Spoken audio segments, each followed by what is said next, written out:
So I'd like to thank everybody for coming out here and enjoying on this beautiful day between Jordan and Alyssa.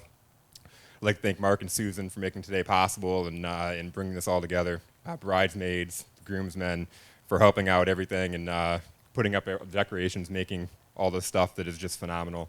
I'd like to thank my family for being there for me and Jordan and raising us, and it takes a village, right, to get us through some stuff there. So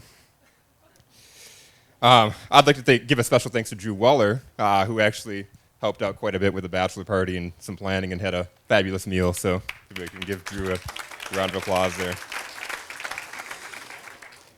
Yes. So I was a five-year-old kid obsessed with the A-Team when my brother was born. Luckily, my mom had enough common sense to not deal with my urgings to name my brother Mr. T, because this could be a whole different wedding for Alyssa.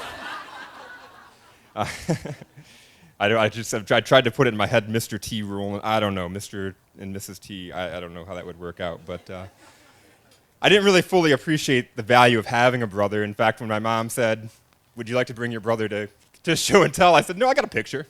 It's good.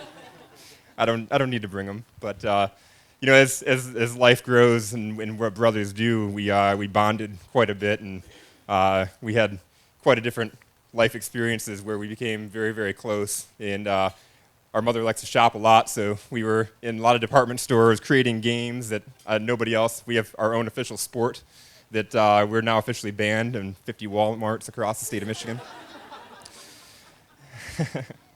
Hospitals, we'd always have our secret search for the morgue. I don't know why that seemed interesting to us, but we felt like we were Christopher Columbus trying to discover something that nobody else was allowed to see. So that was our mission. But for me, and I don't know, me and Jordan never really talked about this, but for me, one moment that really stood out to me that really made me know that my brother had my back and that we had a bond for the rest of our lives. As a 16-year-old kid driving my mom's car, my brother was 11. You can put the math together. It's a winter roads, and we decided to go out and do some donuts out in the middle of the road, where I severely damaged my mother's car, and it was very obvious right from the start that there was something not right about this situation. The car was not steering right. We had an uncle that was a mechanic, and we just knew, get it over to his house, let's make up the best lie possible. What happened? We fell in a pothole. All right. We got this lie. We're running with it. We get the car over to my uncle's house. We drop it off. We go back to my grandma's house, and we think that everything is fine. And then I see the angry faces of my uncles as they storm the room and realize that there was not a pothole that was hit on this occasion. I was told that we would have had to hit a pothole the size of the city that we were living in order to do the damage that I did to that car that particular day. And they took us to separate rooms, and they grilled us on what was happening. And to that point, I thought Jordan would just tell on me, whatever. But I remember how angry those uncles were that day, and no matter what they said, Jordan stuck by my side. And even after I confessed,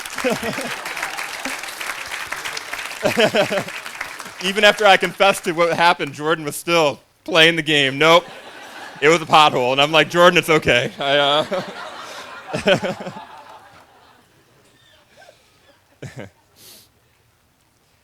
In life, we're given a series of choices that determine our fate. It's kind of like the butterfly effect. Any small changes that we make to our choices send our life down a completely different path.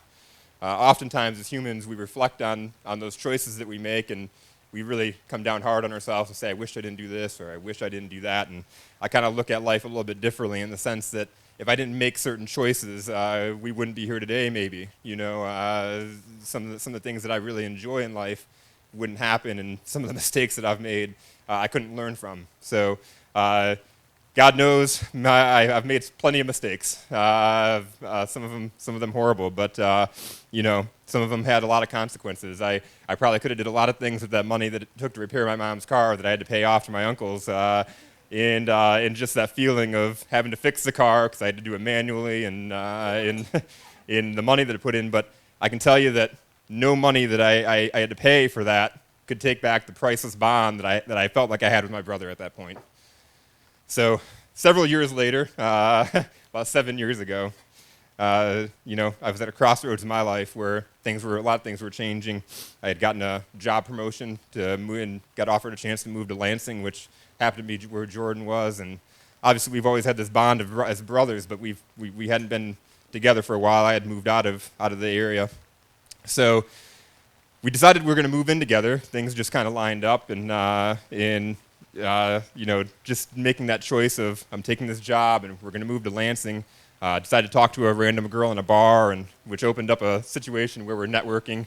That random girl is you, Liz. That opened myself up to a network of people to meet Alyssa. So fast forward that to we're sitting in this ghetto apartment that we decided to move in Lansing. Part of our cheaper rent was we decided that we'd clean the place, and it was not a good decision. But in the conversation, Jordan asked me, hey, does Liz have any friends? And I'm like, you know what? There is actually a friend, and Liz has been really on about introducing you to Liz or to Alyssa. And you know what? The rest is history. Like Liz said, it was very magical, and you could tell from that moment that they were meant to be together. It was just amazing. It was phenomenal. I can't explain how amazing it is for me to not only be the best man in this wedding, to be able to stand up and see you guys carry this through 7 years later, but to have that front row seat, to spend those couple of years with you guys as you were just getting together and starting your relationship was phenomenal for me. I watched several best man speech videos and read several things in preparing the speech, and in every speech they gave advice on how to have a great relationship, and I can't feel like I could give you advice on how to have a great relationship because you guys have what it takes. I know we've all been to weddings where we have been making the side bets over under how long this was going to last, and I know I don't think anybody would have that question in this room that Jordan and Alyssa will be back here for their 50th wedding anniversary, that they're going to be together for the rest of their lives. I'd like to quote my good friend Justin Timberlake, for any Justin Timberlake fans. Guys, don't lie. You don't have to admit it now, but later on, you can just come up with a nod and some eye contact, and I'll know that you do listen to Justin Timberlake. But the song Mirrors, when you finally meet that person that's for you, when you finally are looking in the mirror at that person, Jordan and Alyssa, they're the greatest supporters for each other. They're the greatest motivators. They have a strong drive to push each other to new heights in their relationship. Push themselves to new heights, whether it's traveling abroad, seeing different experiences, trying new foods. Who would I be to not mention foods and wine for Jordan and Alyssa's relationship? And just being able to communicate. And of course, then Jordan did nail it down with just being able to say, yes, Alyssa, you're right. So we can all agree on that. Being able to possess those qualities, again, I can see us all back here in 50 years to celebrate that anniversary. And can everybody please raise your glasses up, give us a big toast for Jordan and Alyssa.